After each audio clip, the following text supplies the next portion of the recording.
In the Republic of Serevan, elections are loud. Campaign rallies fill city squares. Speeches dominate television screens. Promises are repeated until they sound permanent. But the deaths are quiet. Over the last 2 decades, a series of political killings has haunted the country. Lawmakers, activists, journalists, and reformers who died just as their influence was growing. Some cases were investigated, some were closed quickly, and some were never truly opened at all. To this day, many remain unresolved, not because the killers disappeared, but because the truth was never allowed to surface. The first major warning came in 2003. Armin Keita was a rising opposition parliamentarian, young, popular, and outspoken. For months, he had been exposing irregularities in military defense contracts, deals tied to senior officials inside the government. One night, after returning from a late meeting with a whistleblower, Keita was shot outside his apartment in the capital. 2 gunshots were heard. No witnesses came forward. Police described the killing as a targeted robbery. Nothing was stolen. Security cameras near the scene were not working that night. Within weeks, the case went cold. Keita's draft report vanished from his office. After his death, similar cases followed. A provincial governor investigating election fraud died in a high-speed highway accident. A union leader organizing nationwide protests collapsed suddenly after a private dinner. A constitutional lawyer was found dead in his home. Officials ruled it a suicide, despite visible injuries that didn't match the conclusion. Each case was treated as isolated. Each death had its own explanation, but journalists who quietly compared details noticed something unsettling. Every death happened during politically sensitive moments. Investigations were rushed or abruptly closed. Evidence disappeared. Witnesses changed their stories, and every victim had challenged powerful interests. By the early 2010s, one journalist refused to ignore the pattern. Her name was Lina Rahim.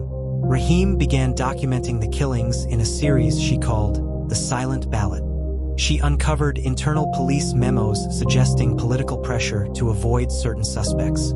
She interviewed former officers who admitted cases were reassigned or buried. In her final article, Rahim wrote, "The message is not just to silence one voice, but to warn all others." 3 weeks later, Rahim was killed when her car was forced off a rural road. Authorities ruled it an accident caused by speeding. Her laptop was never recovered. In 2016, the silence shattered. Deputy Prime Minister Elias Norin was assassinated during a public charity event.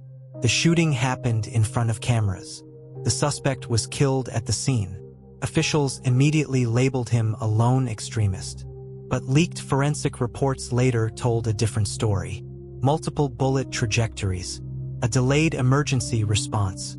Evidence removed before full analysis. Norin had reportedly been preparing to testify about corruption inside his own party. Parliamentary inquiry was launched. 6 months later, it was dissolved. No additional suspects were named. Former investigators have since spoken anonymously about why these cases were never solved. They describe political interference at every stage. Prosecutors refusing to file charges. Officers transferred or dismissed. Families pressured into silence. One retired detective said, "We knew who to question. We were told not to." In Serevan, justice didn't fail because of incompetence. It failed because it was managed. Today, the victims' families are still waiting. Some have fled the country. Others avoid interviews entirely. A few continue to demand answers, despite years of threats and surveillance. Public memorials are quietly removed. School textbooks omit the names. And official records list the deaths as tragic incidents, never crimes. These killings are rarely discussed on national television now. New scandals have replaced old ones. But among journalists, activists, and former officials, the fear remains. Because in Serevan, the most dangerous moment in politics isn't losing power. It's threatening to change who holds it. And until the truth can be investigated without fear, these cases will remain unresolved. Not because there is no evidence, but because justice, like the victims, was silenced.